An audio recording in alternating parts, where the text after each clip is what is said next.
Hi students, today we're going to be talking about the assessment and the IFSP and IEP process. This is chapter 10 of your textbook. Let's start with looking at the objectives from chapter 10. There are several for this particular chapter. So remember, before going on to read the text, you're going to begin by reading the objectives, thinking about what you already know about those particular areas, activating your prior knowledge before you proceed on to read the chapter. So our first objective is list the 6 steps in the assessment process. So you may or may not know or think you know what those are, but take a moment and try to reflect before you start reading the chapter. The second one is to describe the process of early identification, including child find and screening.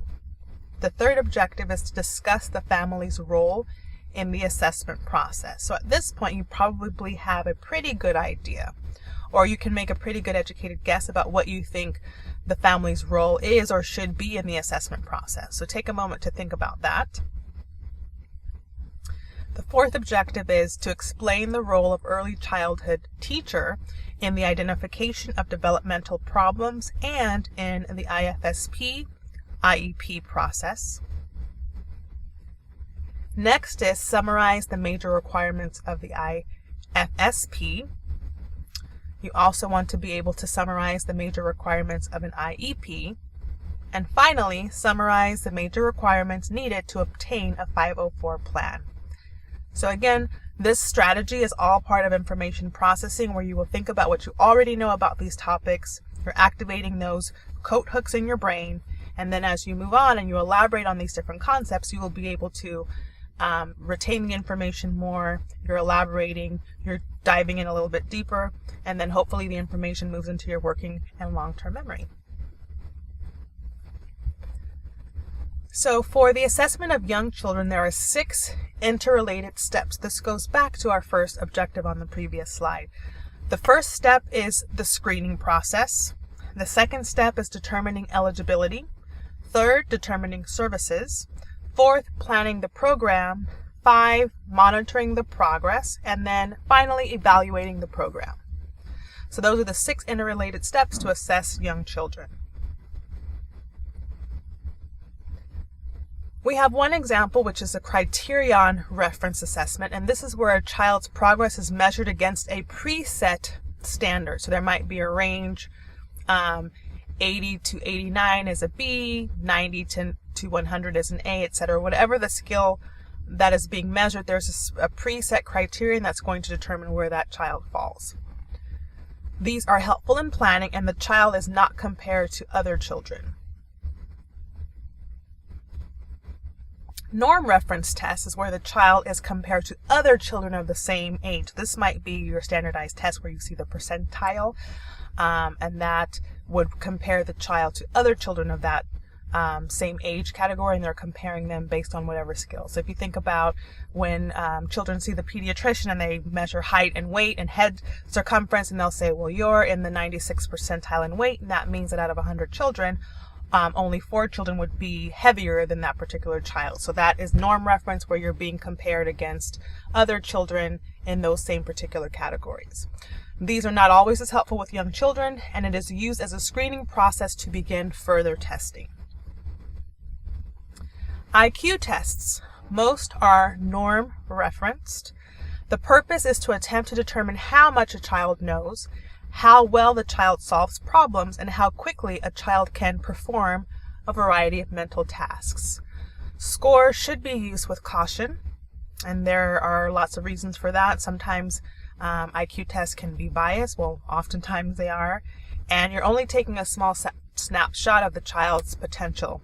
So putting a lot of weight into an IQ test can definitely be problematic, and I would not recommend doing so. High scores as a young child are not a determining factor of future intelligence. And the irony that I wanted to share too is that Alfred Binet, who is the I guess he is the known inventor of the IQ test. When he first developed the IQ test, they were to determine where students in the Paris school system were not getting what they needed. So in other words, it was kind of a way to determine where gaps were. So what are some areas where where the students are struggling so that we can try to find interventions and help close these gaps and address their needs. And so that was the way that the IQ test was originally invented, but then other folks came along and decided we're going to use IQ tests to determine folks' potential, to determine the potential of children, and to use it as a way to label them, to track them, and to determine children who were not cognitively developed enough to be able to participate in regular education. And so that was a way to further isolate children with special needs, unfortunately. The process of early identification. So first is case finding, and this is identifying children early to prevent further developmental delays. And this is why early intervention is so very important. Child Find was established in the 1960s, and this was a way to publicize information to families on disability services and where to find help. So this can be a very helpful resource for families who may or may not have children who have a disability or who are at risk for a developmental disability, and it gives them a list of resources on where they can find help. Screening is a process to identify children. It uses low-cost, easily administered tests to identify children. Screening tests need to be reliable. Reliable means that they are, if you perform a test and you perform that same test again, you should be able to get similar results. It's not like a fluke or something that's random. And valid means that it's testing what it's saying that it's going to test. So for example, the SAT is supposed to be an aptitude test that's going to determine a student's success in college. So you take it upon entering college, and that is supposed to be kind of a predictor of college success. So the question is that a valid test? So one might argue that the test itself is not valid because it's not measuring what it's saying that it's going to measure. So just some food for thought in terms of what validity means. So valid meaning that a test is testing what it's stating that it's going to measure. Results are not a diagnosis, and follow-through is essential. So whenever you get the results, there needs to be follow-up. That is essential for determining what needs to be done to address the needs of the child. There are different types of screening instruments. One would be the Dial-4, Denver-2, ISIR, ASQSE. It just depends on where you are, the region, state, etc., to determine what screening instruments are used. Who does the screenings? Usually they're professionals and paraprofessionals who do the screenings, and depending on the screening, a certain level of training may be required.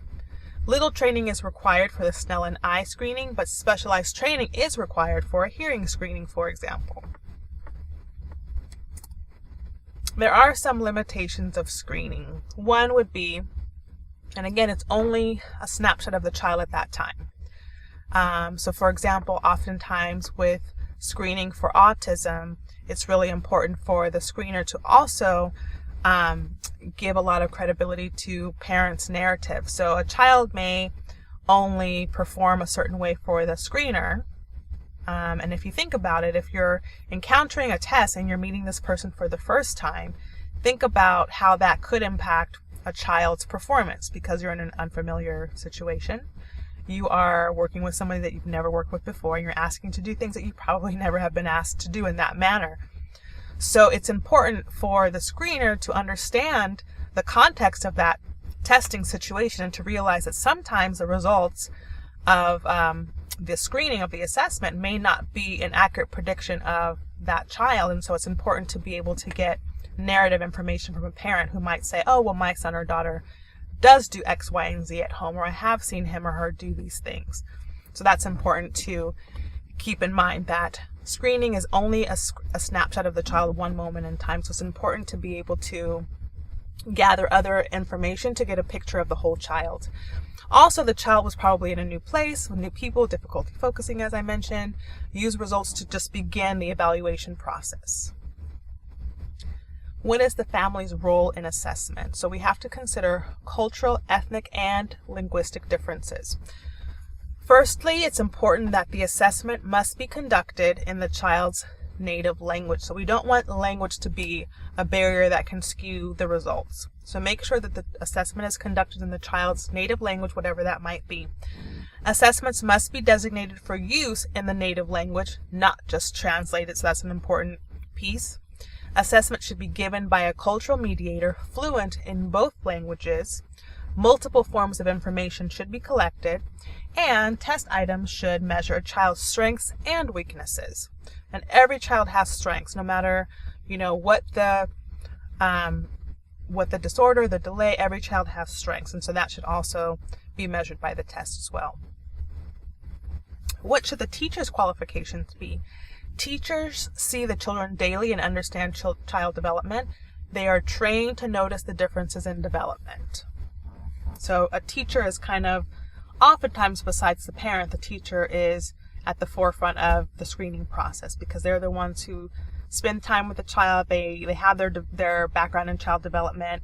They're familiar with what is typical, and so they can often see red flags or signs of concerns before others would see them. So that's important for the teachers to be aware and to have sensitive ways to bring it to the attention of the caregiver if needed, if screening is needed. So the teacher's role in early identification. So firstly, as an observer, the teacher is trained to observe all children and record what they see. They are able to note differences in daily interactions as well as see problems over the long run, and teachers use facts when recording observations and not opinions or subjective statements. So if you've taken observation classes like we have here, observation CD34, then you are familiar with objective versus subjective observations and how important observation can be as a tool. There are systematic observations. That's when teachers need to develop a system to collect observational data. All observations should include the child's name, the date of the observation, time, setting, and initials of the observer to make it authentic. There are lots of different types of observations. So we have checklists, and this is a list where there is a set of skills in which the observer records whether the child can or cannot do that skill. So whether it's hold a pencil, whether it's turn their head when their name is called, whether it's sit up unassisted, depending on that child's developmental stage, it's just a checklist and you check yes if the child can do it or no, the child cannot. And often this is done during the day, not in a contrived setting. So that's important to keep in mind too. You're giving the child more of an opportunity to do some of these tasks. It's not in like a very staged laboratory type setting, for example. There's also a frequency counts type of observation. These are tally marks collected every time a child does a particular behavior. And then there's duration measures. So for example, when a behavior occurs, the observer notes the time and then notes the time when the behavior ends. And that way you can determine how long that particular behavior lasted. There's also anecdotal notes. These are short, concise notes taken about a child while doing an activity. So these will read like a narrative. So Sally, walked over to the table. She picked up a crayon, a red crayon, and she began drawing vertical lines on the paper. Just a very fact-based narrative account of what the observer is seeing. These notes then are turned into a recording that a parent can read and comment on. Running record, all of this sound familiar, my CD34 students? This is a narrative recording of everything a child did, said, and responded to. They involve complete concentration of the observer on the one child. You also have more open-ended logs, journals, and diaries, and these are similar to running records, yet not as formal. A teacher may use these for one-on-one planning, and the notes to teacher are not necessarily to be shared with parents. Time sampling is another type. Brief periodic observations to determine the presence or absence of a behavior. Language samples, verbatim recordings of what the child says or what sounds the child makes. Portfolio assessment would be samples of the child's work collected over the year. Here are some cautionary notes for teachers, things to kind of look out for or be careful about. Avoid making a diagnosis. That's not the teacher's job. Avoid labeling a child. Avoid jumping to conclusions. Develop good relationship with families. Listen carefully. make careful judgments, and of course be culturally sensitive. That is very, very important. So what is the Individualized Family Service Plan, abbreviated to IFSP? The IFSP is designed to work with families of infants and toddlers with disabilities to identify priorities, resources, and concerns. Family is a key component, so you'll notice the difference between an IFSP and an IEP. We have the F there for family. So a lot of the input is coming from the family and in terms of what the family needs to help support the child. Services are decided and families are given support to utilize these services. What are the requirements for an IFSP? First, we have to have a pre-referral and case conferencing. A parent and teacher meet to discuss concerns. Both share information and a decision is made as to whether further screening is necessary. Identification of needs. Children are screened to see where they are developmentally. Strengths as well as concerns are noted, and family input is given into prioritizing these findings. So again, we're speaking about infants and toddlers. So before the age of 3 is where an IFSP would be used for a child who has special needs. Non-intrusiveness. The law protects families' privacy by not allowing professionals to ask questions that invade their cultural beliefs and practices. Families should not feel like they're in the hot seat through this process. They should instead feel like a vital member of the team. So again, that F for family is a huge part of the IFSP process. IFSP evaluation.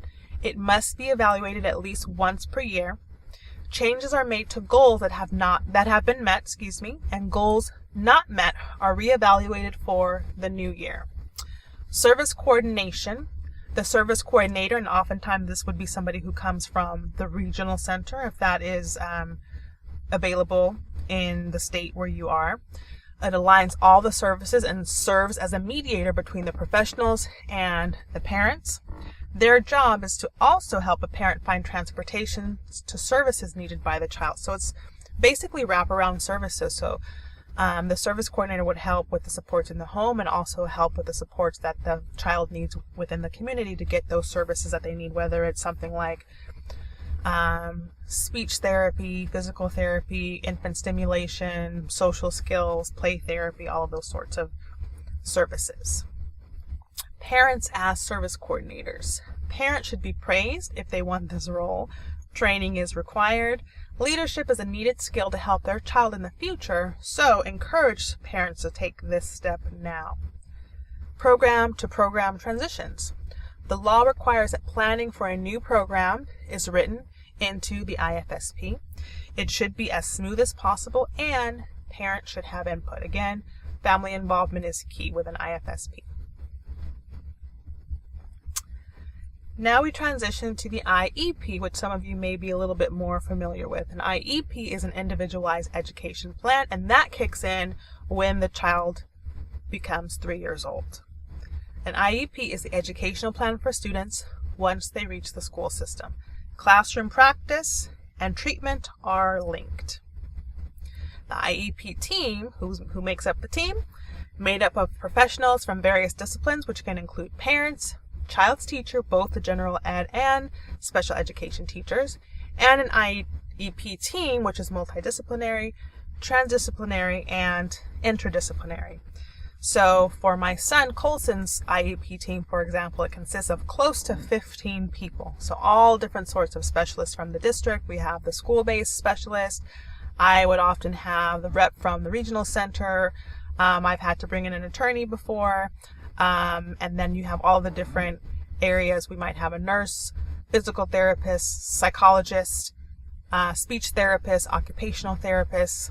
It can be a pretty big group, especially for children who have a lot of needs. What are some requirements of the IEP? Based on developmentally valid, non-discriminatory assessment information, list the child's present levels of performance, identify short-term objectives and long-term goals, specify the services to be provided and the dates that those services should be provided, ensure accountability, who's responsible for what, who's going to monitor to make sure those items are addressed in a timely fashion, and then identify where and when the services will be provided. So there's a lot of accountability with an IEP. Well, at least there should be, I should say, make that disclaimer. Assessment must be done over a period of time, must include more than one assessment showing a disability, and is used as a piece of the puzzle to identify the areas of need for the child. With an IEP, there are annual goals. These are broad goals to accomplish throughout the year, and they are specific to that particular child. Writing goals, SMART IEP, so SMART is an acronym. It usually stands for specific, measurable, attainable, relevant, and time-bound. So you want to make sure that you have goals that meet those criteria, because the more specific they are, the more likely they're going to be able to be met and addressed. Short-term objectives, these are the mini steps that will be taken to achieve the long-term goals. What are some specific services to be provided based on the IEP? Well, that could be any specialized services that the child will need. They would be listed in the IEP. So if they need vision services, if they need speech therapy services, if they need social skills, if they need occupational therapy, if they need adaptive PE, whatever it is that they need should be specifically listed in the IEP. Activity-based intervention should be listed. It should also list where the services will take place. So for example, is it a pull-out? Will the student be pulled out of the general ed classroom to receive the services? Will it be naturalistic intervention? So something that's occurring during the child's normal school day. Projected dates for the services. These are the dates that the child will begin receiving the services. Everything is very specific and very time-bound in an IEP. Also, the ending date or reevaluation date is included as well. It is required that a child be reevaluated to determine whether services are still needed or whether a change in services is needed. So an IEP should be revisited at least annually, but parents should also know that they can call an IEP to be reevaluated at any time. Discipline. If behavior is an issue, a functional behavior assessment should be conducted. And for evaluation, at least once a year, a child's IEP needs to be evaluated and new goals written for the new year or old goals revised. So sometimes if you notice that a child's goals on their IEP weren't met, then you might have to reevaluate, were these realistic goals or not? Or maybe we need to have them incrementally lowered to meet where the child is, or perhaps the child's skills change. In my son's case, for example, he regressed from the time he had his first IEP assessment to when his IEP meeting happened. So we actually had to reassess him so that the goals in the IEP would be relevant to where his developmental level was at the time. Every 3 years, the child is reevaluated to determine if services are still necessary for the IEP. There's also computer-based information systems, online systems to support IEP development. All right, so now let's talk a little bit about 504 plans that rounds out your Chapter 10. So here are the requirements of a 504 plan. Student must have physical or mental impairments that limits their activities, have a record of such impairment, and be regarded as having such an impairment. Student must still be assessed just as they would with an IEP to determine eligibility.